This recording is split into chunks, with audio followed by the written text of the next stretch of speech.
Students, welcome back to YouTube Catalyst channel. तो हम लोग डिस्कस कर रहे थे about the reproduction unit first, that is reproduction. We had already discuss about reproduction in plants, reproduction in humans. Now in today's session we will cover one of the most important unit, that is reproductive health. So let's start. What is reproductive health? When reproductive organs are healthy and functioning normally, this is referred to as a reproductive health.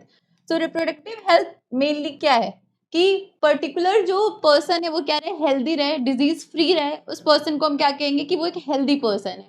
So when reproductive organs are healthy and functioning normally, normal function करें, this is referred to as a reproductive health. Okay, according to WHO, World Health Organization defines reproductive health as the state of being healthy in the behavioral, okay, emotional, social and physical phases of reproduction. So WHA जो एक organization है, World Health Organization,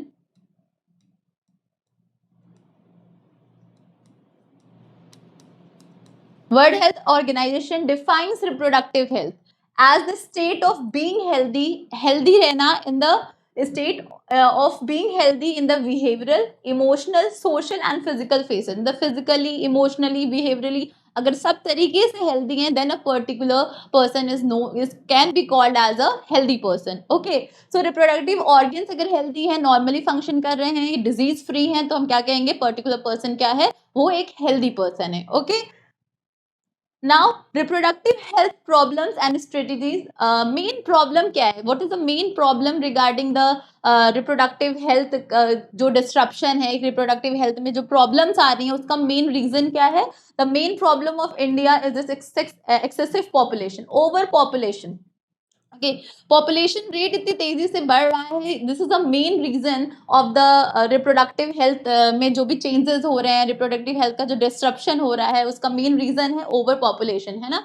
पहले China number 1 पे था population के rate में, अब क्या हो गया है, इंडिया नंबर 1 पे हो गया है. ठीक है. सो इंडिया की ओवर पॉपुलेशन की वजह से क्या है, बहुत सारी प्रॉब्लम्स फेस करनी पड़ रही है, क्योंकि प्रॉपर क्या हो रहा है, जब पॉपुलेशन ज़्यादा है and we know that resources limited है, तो रिसोर्सेज जब लिमिटेड है और पॉपुलेशन बहुत ज़्यादा है, ओके, तो क्या होगा, पॉपुलेशन ज़्यादा होने की वजह से, रिसोर्सेज कम होने की वजह से क्या हो जाता है कि प्रॉपर न्यूट्रिशन नहीं मिल पा रहा है पर्टिकुलर पर्सन को, तो इस वजह से बहुत सारी डिजीजेज, बहुत सारी प्रॉब्लम्स हो रही हैं. तो this is the main reason for of causing any problem in the reproductive health.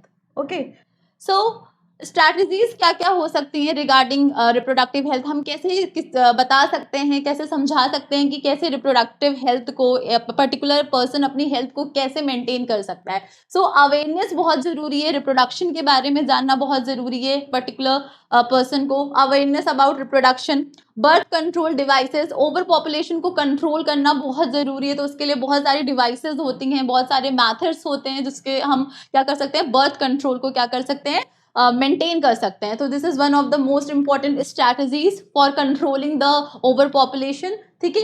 And knowledge of growth of reproductive organs, reproductive organs, male reproductive organs, female reproductive organs, ठीक है, इन सब के बारे में नॉलेज होना बहुत ज़रूरी है. ठीक है. एंड मेडिकल फैसिलिटीज़, क्या क्या मेडिकल फैसिलिटीज़ गवर्नमेंट जो है वो प्रोवाइड कर रही है, so that to maintain the over population rate, to maintain the birth control rate. ठीक है, ये सब हम आगे डिस्कस करेंगे, सारे डिवाइसेस के बारे में डिस्कस करेंगे कि क्या क्या मैथड्स हैं थ्रू विच द रिप्रोडक्शन जो है उसको कंट्रोल किया जा सकता है. रिप्रोडक्शन कंट्रोल करने का मतलब है कि हम ओवर पॉपुलेशन जो है या जो बर्थ कंट्रोल का मतलब आप ये समझिए कि मतलब कि एक्सेसिव ओवर पॉपुलेशन को हम कैसे कंट्रोल कर सकते हैं. तो वो सारी स्ट्रैटेजीज आज हम पढ़ेंगे. ठीक है, सारे डिवाइसेस के बारे में पढ़ेंगे और सेक्स एजुकेशन के बारे में जानना बहुत ज़रूरी है. ठीक है, तो ये कुछ स्ट्रैटेजीज हैं जिसके थ्रू हम क्या कर सकते हैं, जो भी ओवर पॉपुलेशन है जो कि मेन रीज़न है रिप्रोडक्टिव हेल्थ में कुछ डिस्ट्रप्शन के लिए, उसके लिए कि ज़रूरी है स्ट्रैटेजीज. ओके, एक टर्म होता है amniocentesis, very very important. This slide is very important competitive point of view से. अमीनोसेंटेसिस क्या है? Amniocentesis is a foetal sex and disorder determination test based on the chromosomal pattern of the embryo cell in the amniotic fluid.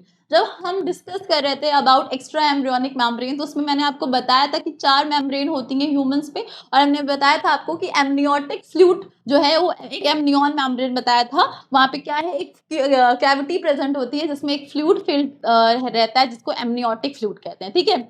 तो amino synthesis में क्या करते हैं, इसी amniotic fluid को कलेक्ट करके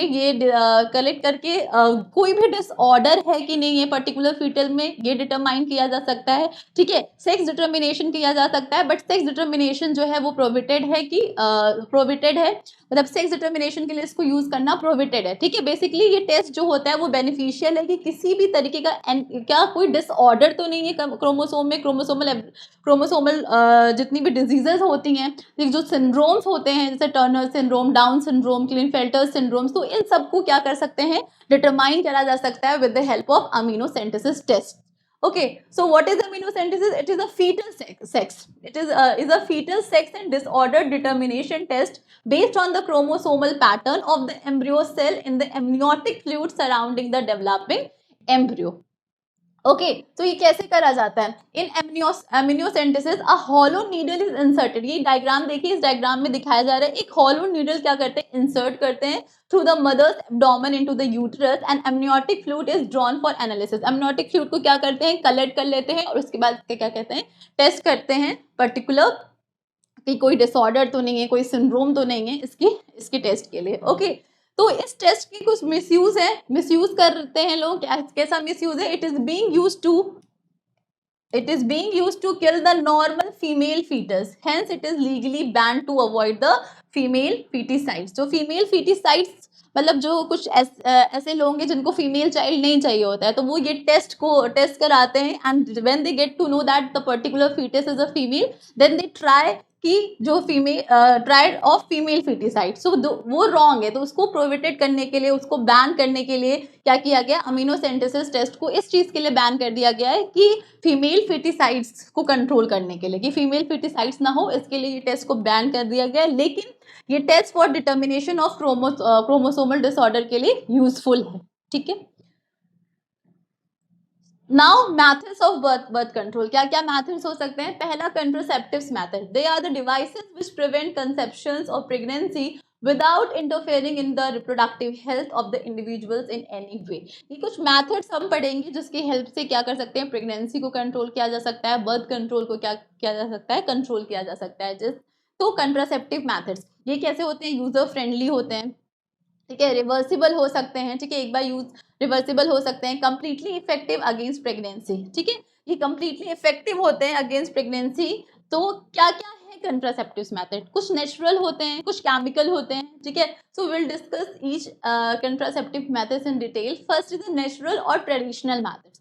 नेचुरल और ट्रेडिशनल मेथड्स में हम इसमें पढ़ेंगे कि हमने ऑलरेडी पढ़ा है मेंस्ट्रुअल साइकिल के बारे में। सो हमने उसमें एक ओवुलेटरी फेज पढ़ा था, तो उसके रिगार्डिंग हम इसमें पढ़ेंगे नेचुरल और ट्रेडिशनल फेज में मेथड में। बैरियर्स मेथड्स कुछ होते हैं, ठीक है, आईयूडीज, इंट्रायूटेराइन डिवाइसेस होती हैं बहुत सारी, जिसकी हेल्प से कंट्रासेप्शन को क्या कर सकते हैं, प्रिवेंट किया जा सकता है। ओरल कंट्रासेप्टिव्स होते हैं जिसमें पिल्स वगैरह होते हैं, ठीक है, प्रेगनेंसी को कंट्रोल करने के लिए। इंजेक्टेबल्स, इम्प्लांट्स, ठीक है, और सर्जिकल मेथड्स में हम वेसिकोटॉमी एंड ट्यूबिकोटॉमी डिस्कस करेंगे, ठीक है। तो ये कुछ मेथड्स हैं कंट्रासेप्टिव मेथड्स जिनकी हेल्प से प्रेगनेंसी को और बर्थ को क्या करा जा सकता है, कंट्रोल कर सकते हैं, ठीक है। सो पहला है आपका natural methods, contains the safe period, मतलब क्या कह रहे हैं, ovulation takes place approximately half way through the menstrual cycle. हमने मेंस्ट्रुअल साइकिल जब पढ़ा था तो उसमें 4 फेजेस पढ़े थे, ठीक है, याद होगा आपको, luteal phase, luteal phase, first phase था menstrual phase, menstruation phase, menstrual phase जिसमें ब्लीडिंग होती है, मेंस्ट्रुअल फेज, ठीक है।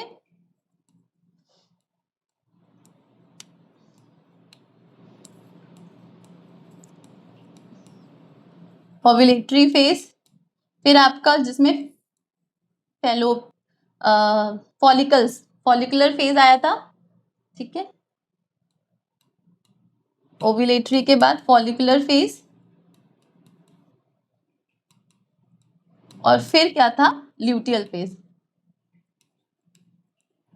तो हमने 4 फेजेस पढ़े थे, मेंस्ट्रुअल फेज, फॉलिकुलर फेज और ओव्यूलेटरी फेज, और उसके बाद क्या पढ़ा था, ल्यूटियल फेज। तो ये जो 4 फेजेस थे हमने देखा था, पहले फेज में ब्लीडिंग होती है, उसके बाद क्या होते हैं, फॉलिकल्स जब बनते हैं, फिर फॉलिकल से क्या रिलीज होता है, ओवा रिलीज होता है, ओव्यूलेटरी फेज आता है, उसके बाद क्या होता है, ल्यूटियल फेज होता है। तो जो ये 4 फेजेस हमने पढ़े थे, उस 4 फेजेस में एक जो फेज है ओव्यूलेटरी फेज, उसमें कौन सी प्रोसेस होती है, ओव्यूलेशन की होती है। ओव्यूलेशन का मतलब आपको बहुत अच्छे से मैंने बताया था कि release of secondary oocytes, secondary oocytes का रिलीज होना, रिलीज ऑफ सेकेंडरी oocyte, ठीक है। सेकेंडरी oocyte क्या हो रही है, रिलीज होती है, उस प्रोसेस को क्या कहते हैं, ओव्यूलेशन कहते हैं, ठीक है। So up to 48 hours following ovulation is the fertile period. वही वो फेज होता है जो क्या होता है, फर्टाइल होता है, ठीक है। 48 आवर्स तक क्या होता है, फर्टाइल फेज होता है। तो अगर उस टाइम पे फर्टिलाइजेशन हो गया तो there is a chances of pregnancy, but अगर उस टाइम के बाद फर्टिलाइजेशन हो रहा है तो there is a no chances of pregnancy. तो ये एक नेचुरल मैथड है कि आप कैसे बर्थ को क्या कर सकते हैं, कंट्रोल कर सकते हैं। तो up to 48 hours following ovulation is the fertile period during which fertilisation can take place. Conception is naturally prevented by abstaining from sexual activity throughout the fertile period. तो मतलब इस fertile period में जो menstrual cycle की पूरी जो 4 phases चल रहे हैं, पहला आपका मेंस्ट्रुअल फेज जिसमें ब्लीडिंग हुई, second is a follicular phase जिसमें फॉलिकल्स बनते हैं, primary follicle, secondary follicle, tertiary follicles हमने डिस्कस किया है। फिर ओव्यूलेटरी फेज आता है, उसके बाद ल्यूटियल फेज आता है। सो इसमें जो ओव्यूलेटरी फेज है that is a fertile period, जब ओव्यूलेशन हो रहा है तो उस टाइम पे अगर सेक्सुअल एक्टिविटी नहीं हो रही है तो प्रेगनेंसी की चांसेस क्या होती हैं, कम होती हैं, एब्सेंट होती हैं। तो ये एक नेचुरल मैथड है बर्थ को कंट्रोल करने का, ठीक है। सेकेंड एक विथड्रॉल मैथड है। Withdrawal method techniques relies on removing the penis before to ejaculation. So pre-ejaculatory sperm emission or failure to remove the penis before to ejaculations are the main causes of this method high failure rate. मतलब कह रहे हैं withdrawal method भी एक natural method है जिससे क्या कर सकते हैं, बर्थ को क्या कर सकते हैं, कंट्रोल कर सकते हैं। That is the removing of the penis before the ejaculation, ठीक है। ejaculation से पहले ही क्या करें, removal of the penis. Second is the barrier method. These artificial devices stop sperm आपको पता है, बहुत डिटेल में हमने पढ़ा है, sperm is a male gamete in a human, so sperm from depositing into the vagina and from entering the uterus. कुछ devices होती हैं जो क्या करती हैं, बैरियर की तरह वर्क करती हैं, so that sperm can't reach to the vagina of the female genital organ. Okay, so additionally the user can insert themselves in total privacy. The common barrier methods are these, there is diaphragm, cervical cap, vault cap. ये सारे कुछ barrier methods हैं जो use कर सकते हैं for birth control. So we had discussed about natural methods, ठीक है, जिसमें हमने ovulatory phase के बारे में पढ़ा। natural methods हो सकते हैं, withdrawal वाला हमने पढ़ा। Second is the barrier method. There are some devices which can be used as a barrier, so to prevent the sperms from entering or from depositing into the vagina. Okay. Moving forward, chemical methods. कुछ chemicals हैं जो use करते हैं as a contraception, जैसे कि these are the birth control methods that contain spermicidal substances, मतलब sperms को kill करने के लिए कुछ केमिकल्स होते हैं, इनको हम यूज कर सकते हैं। There are several forms of chemical contraceptives including creams, कुछ क्रीम्स आती हैं, जेलीज आती हैं, ठीक है। फोम टैबलेट्स आते हैं जैसे कि एरोसोल फोम हो गया, क्लोरोमिन टी हो गया। तो ये सारी क्या है, केमिकल्स हैं जिसमें स्पर्मिसाइडल एक्टिविटीज होती हैं, स्पर्मिसाइडल प्रॉपर्टीज होती हैं जो कि क्या करते हैं, स्पर्म्स को किल कर देते हैं, so that to control the birth या to control the pregnancy. Okay, lactic acid, boric acid, citric acid, zinc sulphate and potassium permanganate are frequently found in them. मतलब ये जो केमिकल्स की बात कर रहे हैं उनमें क्या क्या हो सकता है, ये जो जेल्स हैं, ये जो क्रीम्स होती हैं, ये जो टेबलेट्स हैं, एरोसोल फोम और क्लोरोमिन टी, इन सब में जो बेसिक सब्सटेंसेस है वो क्या है, लैक्टिक एसिड हो गया, सिट्रिक एसिड हो गया, पोटेशियम परमैंगनेट हो गया, जिंक सल्फेट हो गया, ये सब यूज होते हैं जिनके पास स्पर्मिसाइडल प्रॉपर्टीज होती हैं, स्पर्म्स को किल करने की एबिलिटी होती है। Okay, so these are some chemicals. Fourth is the intrauterine devices. Very important. कुछ intrauterine devices होती हैं, जैसे the devices are made of plastic, metal or a combination of two are inserted into the uterus to prevent the conceptions. Okay, so IUDs are called loops, spirals, rings, bows, shields और TS depending upon the shape. मतलब इनके shape के हिसाब से, मतलब इनका जो particular shape है उसके हिसाब से इनको नेमिंग, इनको क्लासिफाई कर दिया गया है। जैसे लूप्स, ठीक है, इनका जो शेप है लूप्स टाइप का है, या स्पाइरली है तो स्पाइरल हो गए, रिंग टाइप के हैं, सर्कुलर हैं, बोस, ठीक है, शील्ड्स एंड टीएस, ठीक है। तो इस बेसिस पे इनको क्या किया है, क्लासिफाई किया है on the basis of shapes. कुछ जैसे आईयूडीज हो गए जो 3 टाइप के बहुत यूज होते हैं, inert, inert type IUDs, copper releasing IUDs, hormone releasing IUDs. तो ये डिवाइसेस हैं जो कि यूज करते हैं हम क्या, for contraception, for controlling birth. तो ये क्या हो गया, इनर्ट आईयूडीज हो गई, कॉपर रिलीजिंग आईयूडीज हो गई, कॉपर टीज वगैरह, ठीक है। हार्मोन रिलीजिंग हो गई कि हार्मोन रिलीज करेंगे, उसमें कुछ एक्टिविटीज होंगी जो क्या करेंगी, प्रेगनेंसी को क्या करेंगी, कंट्रोल करेंगी, फर्टिलाइजेशन को स्टॉप करेंगी, ठीक है, बर्थ को कंट्रोल करेंगी। तो हमने नेचुरल मैथड्स पढ़ा, ठीक है, कंट्रासेप्टिव मैथड्स में हमने नेचुरल मैथड्स पढ़ा। नेचुरल मैथड्स में हमने देखा कि ओवुलेटरी फेज में अगर ओवुलेशन हो रहा है, उस टाइम पे अगर फर्टिलाइजेशन नहीं हो रहा है तो there is a chances to control the birth rate, okay, pregnancy को कंट्रोल किया जा सकता है, ठीक है। विथड्रॉन ऑफ कोइटस, ये दोनों क्या है, एक नेचुरल मैथड है। फिर हमने बैरियर मैथड्स पढ़ा, ठीक है, केमिकल मैथड्स देखे हमने। और फिर चौथा क्या है, इंट्रा यूटेराइन डिवाइसेस, जो कि प्लास्टिक की हो सकती हैं, मेटल्स की हो सकती है, या प्लास्टिक मेटल दोनों की हो सकती हैं। और इनके शेप के बेसिस पे ये 3 टाइप्स के बेसिकली हैं। इनर्ट आईयूडीज होती हैं, कॉपर रिलीजिंग आईयूडीज होती हैं, कॉपर कंटेनिंग होती हैं, कॉपर रिलीज करती हैं, हार्मोन रिलीजिंग, ठीक है, हार्मोन्स रिलीज करेंगी जो क्या करेंगी, जिनके फर्टिलाइजेशन को क्या करेंगी, स्टॉप करेंगी, ठीक है। ये सब जो है मैथड्स है for controlling the conceptions, for controlling the birth.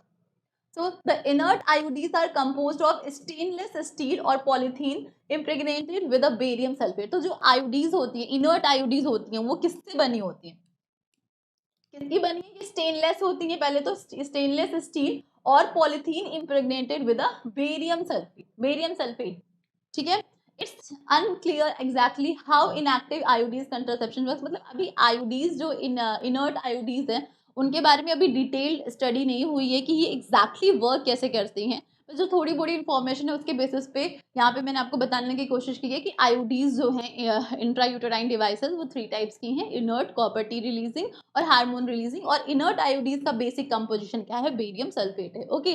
The ascension of sperm is impaired, वही है कि फर्टिलाइजेशन को अगर कंट्रोल करना है तो या तो स्पर्मिसाइडल एक्टिविटी हो, ठीक है, जो जो चीजें फर्टिलाइजेशन के दौरान हो रही हैं जो इंपॉर्टेंट है उसको क्या क्या कर दिया जाए, इनहिबिट कर दिया जाए। तो या तो गैमेट्स में कोई चेंजेस हो जाए, ठीक है, या तो गैमेट्स में कोई चेंजेस हो जाए, ठीक है, या पॉसिबिलिटी है कि फर्टिलाइजेशन को रोकना है, तो फर्टिलाइजेशन को रोकने के लिए या तो इसकी प्री फर्टिलाइजेशन जो एक्टिविटीज हो रही है उसको स्टॉप करा जाए। प्री फर्टिलाइजेशन एक्टिविटीज को कंट्रोल करने का मतलब हो गया गैमेटोजेनेसिस की जो प्रोसेस हो रही है, गैमेटोजेनेसिस में मेल गैमेट और जो फीमेल गैमेट बन रहे हैं या तो उसकी प्रोसेस में कुछ इनहिबिशन हो जाए, ठीक है। अगर बाई चांस फर्टिलाइजेशन हो भी जाता है तो उसके बाद भी, फर्टिलाइजेशन होने के बाद भी तो बहुत सारे फेजेस आते हैं, तब जाके एम्ब्रियो बनता है, तब जाके फीटस बनता है, तो वहां पे कोई पोस्ट फर्टिलाइजेशन एक्टिविटी को क्या करा जाए, इनहिबिट कर दिया जाए, यही पॉसिबिलिटीज हो सकती हैं। सो सारे जितने भी कंट्रासेप्टिव मेथड्स हैं वो इन्हीं किसी फेजेस में क्या करेंगे, एक्ट करेंगे, ठीक है। So fertilised eggs migrate prematurely into the uterus before it is prepare to receive them due to rapid tubal mortality. मैंने आपको एक फेज पढ़ाया था, एक बहुत इंपॉर्टेंट प्रोसेस पढ़ाया था इम्प्लांटेशन का, इम्प्लांटेशन, और बताया था कि इम्प्लांटेशन की प्रोसेस कब होगी, इम्प्लांटेशन की प्रोसेस तभी होती है जब क्या, जाइगोट बनता है, सबसे पहले मेल और फीमेल गैमेट जो है फ्यूज होते हैं। एम्फीमिक्सिस पढ़ाया था आपको कि pronucleus of sperm and pronucleus of ova fuse to form a diploid mass of cell that is known as zygote. Zygote पढ़ाया था आपको, ठीक है, जाइगोट बनता है 2n, ठीक है, ये जाइगोट में क्लीवेज होता है, ठीक है, क्लीवेज होते हैं और क्या बनता है, जाइगोट से 2 सेल स्टेज बनती है। याद आ रहा होगा आपको 2 सेल स्टेज, जिसमें हर एक सेल को ब्लास्टोमियर्स कहते हैं, हम लोग क्या बोलते थे, ब्लास्टोमियर्स, ये ब्लास्टोमियर्स होती हैं, ठीक है। उसके बाद ये 2 सेल स्टेज से 3 सेल स्टेज आती है, ठीक है, 2 सेल स्टेज से 3 सेल टायर एम्ब्रियो मैंने आपको पढ़ाया था, ठीक है, 3 सेल स्टेज आती है। इसके बाद 16 सेल स्टेज आती है, that is known as morula, very important, morula. And then after morula then one stage is come, जहां पे एक फ्लूइड फिल्ड कैविटी, ब्लास्टोसील की कैविटी दिखती है, जिसको हमने क्या कहा था, ब्लास्टुला कहा था। और ये ब्लास्टुला जो स्टेज होती है that is a 32 cell stage embryo, 32 cell stage embryo होता है ये, है ना, 32 सेल स्टेज एम्ब्रियो होता है। और यही 32 सेल स्टेज एम्ब्रियो पे क्या होता है, इम्प्लांटेशन की प्रोसेस क्या होती है। और ये इम्प्लांटेशन की प्रोसेस नॉर्मली क्या 8th से 9th डे में हो जाती है, 8 से 9th डे में, 10th डे कह लें, 8 से 9th डे में इम्प्लांटेशन की प्रोसेस हो जाती है। लेकिन जब एम्ब्रियो ब्लास्टुला स्टेज पे है तभी इम्प्लांटेशन की प्रोसेस होगी, तो वो successful fertilisation, sorry successful pregnancy होगी, अदरवाइज नहीं होगी। तो यहाँ पे क्या लिख रहे हैं कि फर्टिलाइज एग्स माइग्रेट प्रीमेच्योरली।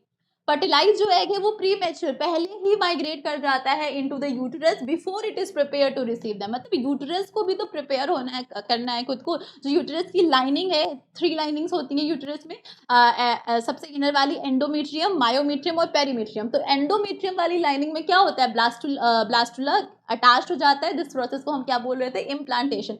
लेकिन उसके लिए भी जो एंडोमेट्रियम है वो खुद को क्या करे, प्रिपेयर करता है पहले, है ना। बहुत सारे हार्मोन रिलीज होते हैं, हमने पढ़ा है, जो कि क्या करते हैं, एंडोमेट्रियल की जो वॉल है उसको क्या करते हैं, उसकी शील्डिंग में हेल्प करते हैं, ताकि वो क्या करे, खुद को प्रिपेयर कर सके टू कंसीव द एम्ब्रियो, है ना। लेकिन अगर ये चीज पहले ही हो गई तो there is no chances of successful pregnancy. So fertilized eggs migrate prematurely into the uterus before it is prepared to receive them due to rapid tubal motility. Tubal motility इतनी ज़्यादा हो जाती है, फेलोपियन ट्यूब जो है उसकी mortality का rate जो है ये आईओडीज क्या कर देते हैं, वो बढ़ा देते हैं, जिसकी वजह से जो फर्टिलाइज एग है वो पहले ही क्या कर जाता है, मूव कर जाता है इनटू द यूटरस।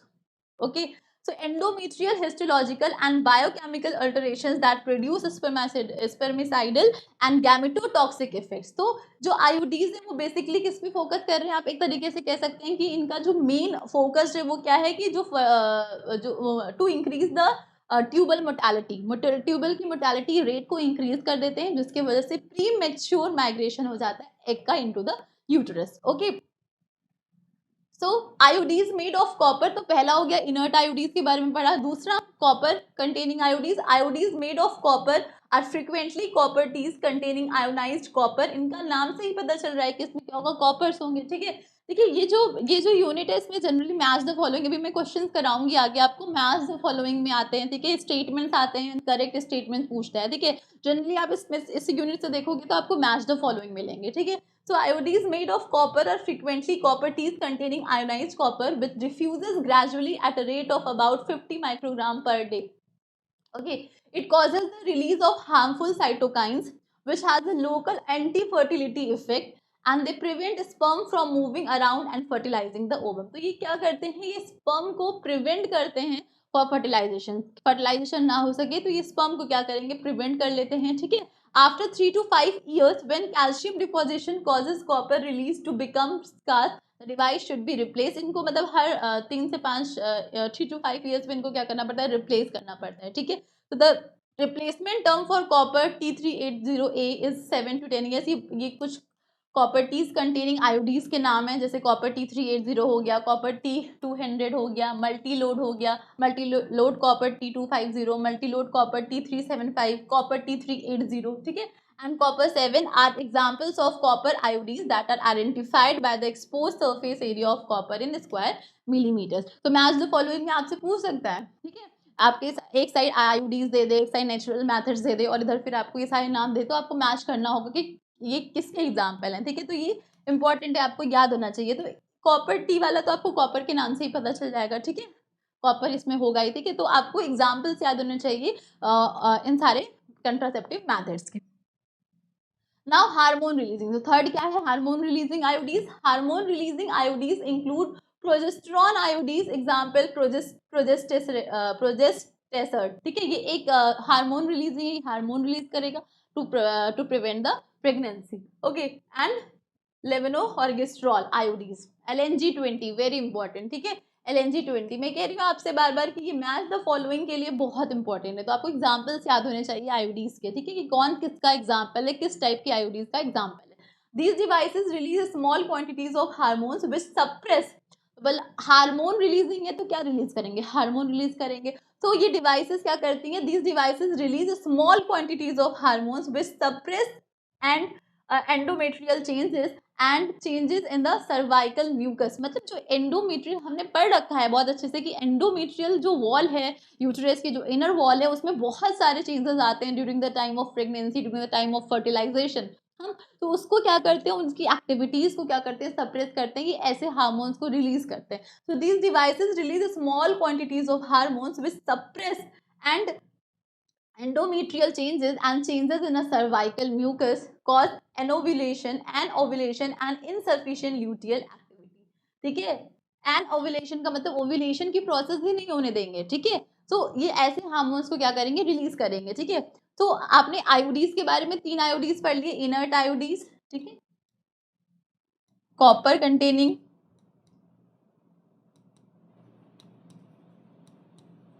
और थर्ड पढ़ा आपने hormone releasing.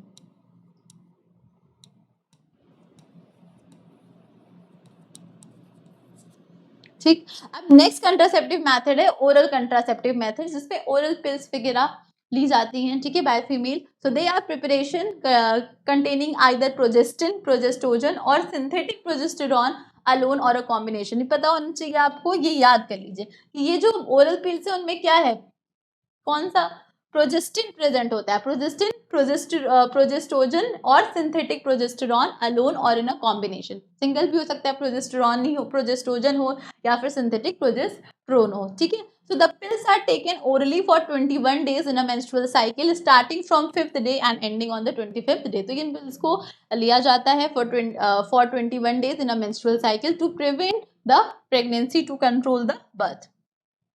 Hormonal pills act by 4 ways. क्या कर सकती है, मतलब ये जो हार्मोनल पिल्स हैं वो किस पे एक्ट करती हैं, so that to control pregnancy, inhibition of ovulation, या तो ये एनओव्यूलेशन करें, ओव्यूलेशन को क्या कर दें, प्रिवेंट कर दें। आपको पता है ओव्यूलेशन कितनी इंपॉर्टेंट प्रोसेस है फॉर सक्सेसफुल प्रेगनेंसी। ओव्यूलेशन ही नहीं होगा तो ओवा ही रिलीज नहीं होगा, है ना, ओवा रिलीज नहीं होगा तो फिर क्या, फिर तो हो ही नहीं सकता फर्टिलाइजेशन। या सो अल्टरेशन, सेकेंड क्या हो सकता है, alteration in uterine endometrium to make it unsuitable for implantation. Uterine का जो इनर वॉल है एंडोमेट्रियम को, उसको ही सप्रेस कर दो, उसको ही अगर सप्रेस हो जाए तो अल्टरेशन हो जाए किसी भी तरीके का, तो क्या होगा, इम्प्लांटेशन प्रोसेस नहीं होगी, और इम्प्लांटेशन प्रोसेस अगर नहीं हो रही है तो फिर सक्सेसफुल प्रेगनेंसी नहीं हो सकती। Changes in cervical mucus impairing its ability to allow passage and transport of sperms. जो सर्वाइकल म्यूकस है, हमने सारे प्रोसेस हमने बहुत डिटेल में पढ़े हैं फर्टिलाइजेशन के, आपको समझ में आ रहा होगा कि सर्वाइकल म्यूकस में अगर सर्वाइकल में कोई चेंजेस कर दें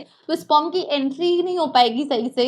जब स्पर्म जो है, हमने पढ़ा था कि हाइपोसेंसिटिविटी से हाइपर सेंसिटिविटी स्पर्म जब बन रहा था, उसमें बहुत सारे प्रोसेस पढ़े थे हमने, एक्रोसोमल रिएक्शंस पढ़े थे, बहुत सारे स्पेशीज स्पेसिफिक रिएक्शन पढ़े थे, आपको अगर याद आ रहा हो तो।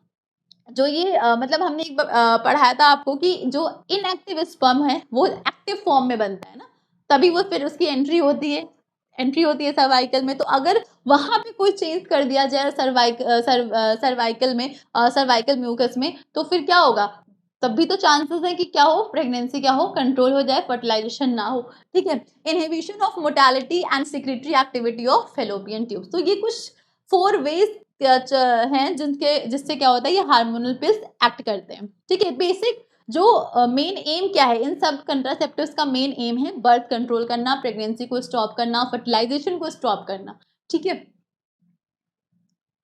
6 आ जाते हैं इंजेक्टेबल कंट्रासेप्टिव्स। कुछ कंट्रासेप्टिव्स जो इंजेक्टेबल होती हैं, थ्रू इंजेक्शन इसको दिया जाता है, जैसे कि 2 types of progestin preparations are use singly.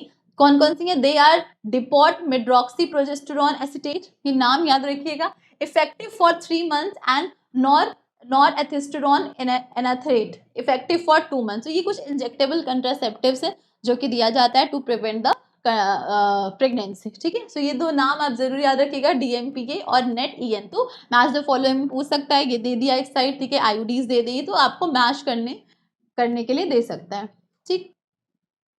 Next, implants क्या है, they are hormone containing devices which are implanted subdermally for providing long term contraceptions. ये कुछ हार्मोन कंटेनिंग डिवाइसेस होती हैं जो कहाँ पे इम्प्लांट की जाती है, सबडर्मली फॉर प्रोवाइडिंग लॉन्ग टर्म कंट्रासेप्शंस को प्रिवेंट करने के लिए। ये कुछ हार्मोन्स होते हैं, कुछ डिवाइसेस होते हैं जिसमें कुछ हार्मोन्स होते हैं जो क्या करेंगे, प्रेगनेंसी को क्या करेंगे, कंट्रोल करते हैं, ठीक है। Norplant is progestin, is बहुत important, Norplant is progestin only device having 6 small silicone permeable capsules each having a levonorgestrel. पढ़ाया आपको ना अभी मैंने कि लेवेनो-ऑर्गेस्ट्रॉल, प्रोजेस्टिन 2 हार्मोन्स होते हैं, हार्मोन कंट्रोल, हार्मोन रिलीजिंग आयोडीज हैं, ये सब, ठीक है। तो इम्प्लांट्स भी क्या है, हार्मोन रिलीजिंग, इसमें ये डिवाइसेस हैं जिनमें हार्मोन्स प्रेजेंट होते हैं जो क्या करेंगे, जिनका मेन एम ही है क्या करना, जो कंसेप्शन है उसको प्रिवेंट करना, ठीक है। They are inserted under the skin in a fan shaped manner inside upper arm और forearm through a small incision. Incision के थ्रू, सर्जिकल मेथड्स के थ्रू इनको क्या करा जाता है, इंसर्ट किया जाता है under the skin in a fan shaped manner. Implanon, फिर Implanon is a single rod like device which is implanted through a wide bore needle. It contains 3 keto डेस्कोस्टेरॉल progestin and it remains functional for 3 years। तो ये इनको हर 3 या 4 साल में क्या करने की जरूरत होती है, फिर से इसको रिप्लेस करने की जरूरत होती है, जैसे कॉपर टी कंटेनिंग आयोडीज को भी जरूरत होती है। ठीक है, सो नॉरप्लांट हो गया, इम्प्लेनॉन हो गया, ये सब कुछ इम्प्लांट्स हैं। इम्प्लांट्स का मतलब क्या हो गया, ये ऐसे डिवाइसेस हैं जिसमें हार्मोन्स होते हैं जो कंसेप्शन को क्या करेंगे, प्रिवेंट करेंगे। ठीक है, तो आपको ये याद रखना है कि नॉरप्लांट अगर आपसे पूछे कि ये किसका एग्जाम्पल है, पहले तो पूछ सकता है तो इम्प्लांट्स का एग्जाम्पल है। ठीक है, प्रोजेस्टिन इसमें होता है। ठीक है, लेवेनो और गेस्ट्रॉल इसमें होता है। ठीक है, आपसे कोई पूछे कि 3 कीटो गेस्ट्रॉल किस में होता है, तो वो किस में होगा, इम्प्लेनॉन में होगा। ठीक है, सो यहाँ से थ्योरेटिकल क्वेश्चन आ सकते हैं, मैच द फॉलोइंग क्वेश्चन आ सकते हैं, तो आपको ये सब याद रखना है। ठीक है, इमरजेंसी कंट्रासेप्शन, 8th क्या है, emergency contraception. It is a treatment for unprotected sex, sexual assault, missed pills and other reasons which have a risk of pregnancy. एक ट्रीटमेंट है अगर बाई चांस पिल्स मिस्ड हो गई या फिर किसी और अदर रीजंस की वजह से, तो ये इमरजेंसी कंट्रासेप्शंस होते हैं। ये कुछ ड्रग्स होते हैं, the drugs use for treating emergency contraceptions are called morning after pills. ये कुछ ड्रग्स होते हैं जो कि लिए जाते हैं to control the risk, to control the pregnancy, to control the birth. Okay, किसी वजह से अगर चांस अगर नहीं कंसीव करना है तो क्या करते हैं, ड्रग्स होते हैं, इमरजेंसी कंट्रासेप्शंस में लिए जाते हैं, मॉर्निंग आफ्टर पिल्स कहा जाता है इनको। 9th is the surgical methods of family planning. Surgical methods ये बहुत इंपॉर्टेंट है, इसमें वेसिकोटॉमी एंड ट्यूबिकोटॉमी, दो terms very very important for competitive point of view, exams में पूछा ही जाता है। So another name for them is terminal family planning techniques. इनका दूसरा नाम है फैमिली प्लानिंग टेक्निक्स। ठीक है, family planning can be done permanently by a surgical techniques.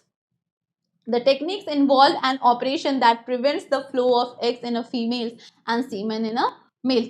Semen ही में तो प्रेजेंट है स्पर्म, बताया था आपको कि सीमन में क्या है, स्पर्म प्रेजेंट है, male gamete along with the जितने भी जो भी रिलीज, जो जितने भी एक्सेसरी ग्लैंड्स के जो भी जो कह सकते हैं जो एक्सेसरी ग्लैंड्स हैं मेल्स के, जो प्रोस्टेट ग्लैंड हो गया, बल्बो यूरिथ्रल ग्लैंड हो गया, सेमाइनल वेसिकल हो गया, ये सब जो रिलीज कर रहे हैं उन सब का जो वो सब है, और साथ में जो मेल गैमेट है उन सबको कलेक्टिवली क्या कहा जाता है, सीमन कहा जाता है। ठीक है, तो इनका मेन फोकस होता है सर्जिकल मेथड का कि ये ऐसी टेक्निक्स हैं जो क्या करती हैं, प्रिवेंट करती हैं flow of eggs in a females, की एग्स का जो है वो फ्लो ना हो सके फीमेल्स में, और सीमन इन मेल्स। ठीक है, सीमन का फ्लो ना हो सके मेल्स में। ठीक है, so another name for the method is sterilising process. Sterilising process, ठीक है, फॉर मेन स्टरलाइजिंग प्रोसेस क्यों कह रहे हैं, क्योंकि ये एक सर्जिकल मेथड है, यहाँ नीडल्स फॉरसेप्स की हेल्प से क्या करा जाता है, वेसिकोटॉमी और ट्यूबिकोटॉमी वाली प्रोसेस होती है, अभी बताते हैं। For men they are known as a vasectomy and for women it is known as a tubectomy. Very important. Men में इसको क्या कहते हैं, वेसिकोटॉमी कहते हैं, और फीमेल में इसको क्या कहते हैं, ट्यूबिकोटॉमी कहते हैं। देखते हैं वेसिकोटॉमी क्या है। Vasectomy it is a surgical technique for male sterilization. ये कैसे करते हैं, cutting and obstructing vasa deferentia. Vasa deferentia पढ़ाया था आपको, टेस्टिस के सारे पार्ट्स आपको पढ़ाए थे, फिर टेस्टिस से एक ट्यूब निकलती है जो मैंने आपको बताया होगा, आपको अगर याद आ रहा होगा, तो उस टेस्टिस से जो ट्यूब निकलती है उसको वासा डिफरेंस कहते हैं। ठीक है, वास डिफरेंस कहते हैं। तो क्या करते हैं कि कटिंग एंड ऑब्स्ट्रक्टिंग वास differentia prevents sperm from passing through the male reproductive system using a scalpel. A transverse 1 centimetre incision is made. 1 centimetre का इंसिजन किया जाता है इनटू द स्क्रॉटल, याद आ रहा है आपको, स्क्रॉटल जिसमें टेस्टिस प्रेजेंट होता है, एक्स्ट्रा एब्डोमिनल कैविटी में प्रेजेंट होता है टेस्टिस में ह्यूमन के केस में। सो 1 centimetre incision is made into the scrotal skin across the Vasa differentia area while under local anaesthesia. Local anaesthesia देके एक कट किया जाता है वासा डिफरेंस में, और फिर क्या करते हैं, वास इज स्लाइस्ड एंड एक्सपोज्ड। ठीक है, and after being separated the two ends are knotted. दोनों एंड्स को क्या कर देते हैं, सेपरेट कर देते हैं, मतलब इंसिजन किया, ठीक है, और फिर दोनों नोट्स को क्या कर दिया, टाई कर दिया। तो अब क्या हो गया, पैसेज जो फ्लो है सीमेन का वो क्या कर दिया, उसे रोक दिया गया, उसे स्टॉप कर दिया गया। तो जब आगे वासा डिफरेंशिया से आगे जाएगा ही नहीं, तो फिर जो है स्पर्म कैसे फ्लो होगा, स्पर्म कैसे रीच करेगा एग तक, ठीक है। तो in order to prevent reunion sorry there must be a space between the two ends. तो इसका डायग्राम अगर आप देखो तो देखो ये है वास्ट डिफरेंस, ठीक है, ये टेस्टिस हो गया, ठीक है, स्क्रॉटम में प्रेजेंट होता है, स्क्रॉटल सैक में प्रेजेंट होता है टेस्टिस, एपिडिडिमिस हो गया, ठीक है। याद आ रहा होगा आपको टेस्टिस के अंदर बहुत सारे ट्यूब्यूल, सेमिनिफेरस ट्यूब्यूल, वोरिटी टेस्टिस, ठीक है, वासरिटी टेस्टिस, वासा फ्रेंशिया, उसके बाद एपिडाइडिमस, याद आ रहा होगा आपको एपिडाइडिमस के 3 पार्ट्स हमने पढ़े थे, है ना। उसके बाद आपने देखा था कि जो कॉडा होता है, coda is a lower part of the epidermis, है ना। तो जो कॉडा है उससे एक ट्यूब रिलीज होती है जिसको हम क्या बोलते थे, वास्ट डिफरेंस, वास्ट डिफरेंस बोलते थे, स्पर्म डक्ट भी बोलते हैं इसको, ठीक है। वास्ट डिफरेंस, इस वास्ट डिफरेंस को क्या करते हैं नीडल से क्या करते हैं, इसको कट कर देते हैं और फिर दोनों एंड्स को टाई कर देते हैं, so that to stop the flow of the semen, to stop the flow of the sperm. Okay, sperm का फ्लो रोकने के लिए ये प्रोसेस होती है, इसको क्या बोलते हैं, वेसिकोटॉमी बोलते हैं, वेसिकोटॉमी। तो ये मेल्स में होता है, आप वी से याद रखिएगा, वी वास्ट डिफरेंस वी, ठीक है। तो वी दोनों आ रहा है तो ये मेल्स में होगा, ठीक है। वास्ट वेसिकोटॉमी में क्या करते हैं, वास्ट डिफरेंस को टाई एंड कट करते हैं, ठीक है। ट्यूबिकोटॉमी में क्या करेंगे, फेलोपियन ट्यूब्स को कट करेंगे। सो ये कन्वेंशनल, तो वेसिकोटॉमी जो होती है वो 2 टाइप की होती है, ठीक है। एक होती है कन्वेंशनल वेसिकोटॉमी, एक होती है नॉन स्काल्पल वेसिकोटॉमी। तो दोनों में डिफरेंस क्या है, देखिए कन्वेंशनल वेसिकोटॉमी जो अभी हमने डिस्कस करी, incision is made on the scrotum's skin with the help of scalpel over the area of vas deferens, जो अभी हमने डिस्कस करी है कि इंसिजन किया जाता है स्क्रॉटल स्किन पे और फिर दोनों एंड को टाई कर दिया जाता है, ठीक है। और इसमें क्या करते हैं, instead of scalpel dissecting forceps and ringed forceps are use, यहाँ पे फॉरसेप्स यूज कर रहे हैं, यहाँ पे स्काल्पल यूज कर रहे हैं, ठीक है। फॉरसेप्स से इसके डायसेक्शन सबने किया होगा, आई थिंक डायसेक्शन जूलॉजी में आपने डायसेक्शन जरूर किया होगा फिश वगैरह का। तो उसी तरीके से यहाँ पे क्या करते हैं, स्काल्पल यूज करके फॉरसेप्स की हेल्प से डायसेक्शन करते हैं, dissecting forceps and ring forceps are used, okay. So as vas deferens is exposed and cut the two ends are separated and tied, जैसे वास्ट डिफरेंस एक्सपोज्ड हुआ, ठीक है, दोनों एंड्स को क्या कर दिया गया, टाई कर दिया, कट किया और टाई कर दिया गया। और यहाँ पे क्या करते हैं, the skin is punctured, skin को क्या करते हैं, पंचर्ड कर देते हैं, vast deferens is taken out and it is occluded followed by ligation of and, मतलब इसमें पूरे वास्ट डिफरेंस को क्या कहते हैं, निकाल लिया जाता है, ठीक है, इज टेकन आउट, और उसके बाद अगर कभी जरूरत है तो फिर से इसको क्या करा जाता है, लाइगेशन, मतलब it is occluded followed by the ligation of the end. Ligation आपने लाइगेशन वर्ड टेक्नोलॉजी वगैरह में पढ़ा होगा, लाइगेज एंजाइम से, तो लाइगेशन फिर बाद में क्या करते हैं, इसका लाइगेशन करके फिर से इसको इंसर्ट कर सकते हैं। तो कन्वेंशनल वेसिकोटॉमी हो गई और नॉन स्काल्पल वेसिकोटॉमी हो गई। सिंपल इसमें स्काल्पल यूज कर रहे हैं, इसमें क्या कर रहे हैं, सिंपली डायसेक्शन कर रहे हैं, पंचर कर दे रहे हैं स्किन को, फिर क्या करते हैं, वास्ट डिफरेंस को टेकन आउट, वास्ट डिफरेंस क्या करते हैं, taken out and it is oculated followed by the ligation of the ends. A gap of 1 to 4 centimeter इसमें होता है, a gap of 1 to centimeter is maintained। तो इसमें कितना 1 to 4 सेंटीमीटर का गैप और इसमें कितना 1 to 2 सेंटीमीटर का डेप्थ। तो आपको इतना पता होना चाहिए कि वेसिकोटॉमी, आपके लिए क्वेश्चन क्या पूछेगा कि वेसिकोटॉमी जो है वो किससे रिलेटेड है, तो you should know it is related to the males, male reproductive organ से रिलेटेड है, सर्जिकल मैथड है, स्टेरिलाइजेशन मैथड है, फैमिली प्लानिंग मैथड है, ठीक है। वेसिकोटॉमी में वास्ट डिफरेंस को कट करके टाई कर दिया जाता है। अगर बहुत ज्यादा पूछा तब आपसे पूछ सकता है कि कितने टाइप की वेसिकोटॉमी होती है, कन्वेंशनल वेसिकोटॉमी एंड नॉन स्काल्पल वेसिकोटॉमी। कन्वेंशनल वेसिकोटॉमी में आप स्काल्पल यूज कर रहे हो, इसमें आप फॉरसेप्स यूज करते हो, ठीक है, फॉरसेप यूज कर रहे हैं, डायसेक्टिंग फॉरसेप या फिर रिंग फॉरसेप यूज करते हैं। इसमें जो वास्ट डिफरेंस है उसको पंचर्ड किया जा रहा है, यहाँ पे वास्ट डिफरेंस एक्सपोज्ड है उसको कट कर देते हैं और फिर दोनों एंड को क्या कर देते हैं, टाइट कर देते हैं, ठीक है। 1 to 4 सेंटीमीटर का गैप होता है और यहाँ पे 1 से 2 सेंटीमीटर का गैप मेंटेन किया जाता है, ओके। नाउ ट्यूबिकोटॉमी, सो जैसे वहां पे वेसिकोटॉमी है मेल्स में, यहाँ पे ट्यूबिकोटॉमी है। ट्यूबिकोटॉमी से आपको याद रखना है फैलोपियन ट्यूब की बात हो रही है। A section of both fallopian tube is removed or tied off during this surgical treatment for female sterilization in order to prevent the ovum from passing through them, ठीक है। अगर आपको फीमेल रिप्रोडक्टिव सिस्टम का diagram याद आ रहा हो तो आपको पता होगा कि सब जो फैलोपियन ट्यूब है उसके 3 पार्ट्स होते हैं। इनफंडिबुलम पढ़ा था, इनफंडिबुलम के पास एक फिंगर लाइक प्रोजेक्शन है जिसको हमने फिम्ब्रे कहा था। तो इनफंडिबुलम, फंडिस रीजन, स्थमिस एम्पुला और स्थमिक रीजन, है ना, सॉरी, इनफंडिबुलम, एम्पुला और स्थमिक रीजन, 3 रीजन थे, ठीक है, फैलोपियन ट्यूब के। तो क्या करते हैं, फैलोपियन ट्यूब को ही रिमूव कर देते हैं and tied off during this surgical method, this is known as a ट्यूबिकोटॉमी।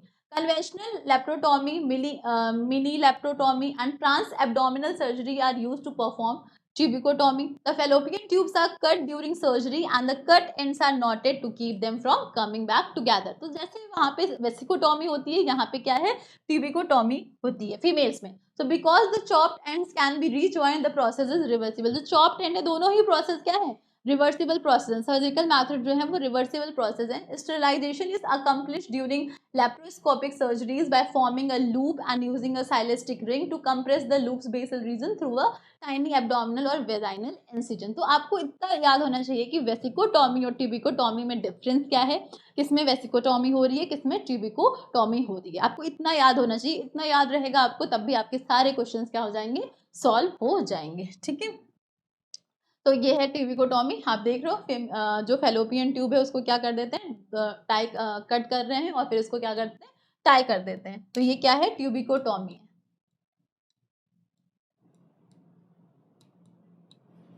क्या है, ट्यूबिकोटॉमी. साइड इफेक्ट्स क्या है इसके, side effects except the natural methods all other contraceptive procedures are unnatural. क्या कह रहे हैं, सिर्फ नेचुरल मेथड्स को छोड़ के सारे जितने भी मेथड्स हमने पढ़े वो सब क्या है, वो अननेचुरल हैं. ठीक है, अननेचुरल मेथड है. केमिकल मेथड्स हो गए, इंट्रायूटेराइन डिवाइसेस हो गए, सर्जिकल मेथड्स हो गए, ये सारे मेथड्स क्या हैं, अननेचुरल है. मतलब कि नेचुरल नहीं है, आर्टिफिशियल है, मैन मेड है, ऐसे कह सकते हैं हम लोग, है ना. ठीक है, तो therefore they must have some side effects like nausea, abdominal pain, breakthrough bleeding, irregular menstrual bleeding etc. कहते हैं नेचुरल मेथड्स नहीं है भाई, आर्टिफिशियल मेथड है, तो इनके साइड इफेक्ट्स तो होंगे. तो साइड इफेक्ट्स में क्या क्या चांसेस है, नोजिया हो सकता है, एब्डोमिनल पेन हो सकता है, breakthrough bleeding, irregular menstrual cycle, और कभी कभी क्या हो सकता है, लॉस ऑफ प्रेगनेंसी भी होता है. ठीक है, कि आगे भी कभी प्रेगनेंसी अगर हो मतलब प्रेगनेंसी की चांसेस क्या हो जाती है, रिस्क होता है प्रेगनेंसी में. ठीक है, सो ये कुछ साइड इफेक्ट्स हैं इन सारे कंट्रासेप्टिव मेथड्स के अदर देन नेचुरल मेथड. तो safe side is the natural methods, जो कंट्रासेप्टिव्स हैं, कंट्रासेप्टिव मेथड्स हैं, वो सबसे सही होते हैं. ठीक है, सो ये कुछ हमने क्या पढ़े, कंट्रासेप्टिव मेथड्स पढ़े कि रिप्रोडक्टिव हेल्थ, जिसका मेन रीजन जो रिप्रोडक्टिव हेल्थ है उसमें डिस्ट्रप्शन का, उसकी डैमेज का, या आप कह सकते हो कि जो डिजीज हो रहे हैं उसका जो मेन रीजन है वो क्या है, वो है ओवर पॉपुलेशन. ओवर पॉपुलेशन की वजह से क्या होगा, रिसोर्सेज लिमिटेड है. ठीक है, हमें पता है कि लॉजिस्टिक ग्रोथ कब आपने पढ़ा होगा, तो रिसोर्सेज जब लिमिटेड है तो क्या होगा, रिसोर्सेज लिमिटेड होने की वजह से प्रॉपर न्यूट्रिशन सबको नहीं मिल रहा है. ठीक है, तो प्रॉपर न्यूट्रिशन नहीं मिल रहा है तो क्या होगा, बर्थ कंट्रोल, जो भी ये रिप्रोडक्शन का जो हेल्थ है, रिप्रोडक्टिव हेल्थ है, वो डिस्टर्ब होगा. ठीक है, तो उसको कंट्रोल कैसे किया जाए, तो कुछ कंट्रासेप्टिव मेथड्स हैं जिनकी हेल्प से रिप्रोडक्शन को क्या कर सकते हैं, कंट्रोल किया जा सकता है. जैसे कि नेचुरल मेथड्स हमने पढ़े, ओव्यूलेटरी वाला मेथड पढ़ा कि ओव्यूलेशन फेज के टाइम पे जो फर्टाइल पीरियड होता है मेंस्ट्रुअल साइकिल का, उसमें क्या हो, फर्टिलाइजेशन ना हो, तो क्या कर सकते हैं, कंसेप्शन को क्या कर सकते हैं, प्रिवेंट कर सकते हैं, प्रेगनेंसी को प्रिवेंट कर सकते हैं. विथड्रॉल ऑफ कोइटस हमने पढ़ा नेचुरल मेथड्स में. देखिए, उसके बाद हमने बहुत सारे केमिकल मेथड्स पढ़े, आईयूडीज पढ़ी, इंट्रायूटेराइन डिवाइसेस पढ़े, copper Ts containing hormone releasing inert IUDs पढ़ी. ठीक है, एग्जाम्पल्स देखे हमने, केमिकल्स मेथड्स देखे, सर्जिकल मेथड्स वेरी इंपॉर्टेंट, जिसको स्टेरिलाइजेशन मेथड भी बोलते हैं. ठीक है, फैमिली प्लानिंग मेथड भी बोलते हैं, जिसमें वेसिकोटॉमी और ट्यूबिकोटॉमी के बारे में हमने डिस्कस किया. ठीक है, तो आगे नेक्स्ट सेशन में इसी चैप्टर को कंटिन्यू रखेंगे. ठीक है, आगे की चीज़ें हम डिस्कस करेंगे. सो तब तक आप लोग रिवीजन करते रहिए और क्वेश्चंस भी हम जल्द सॉल्व करेंगे. So thank you so much for this session.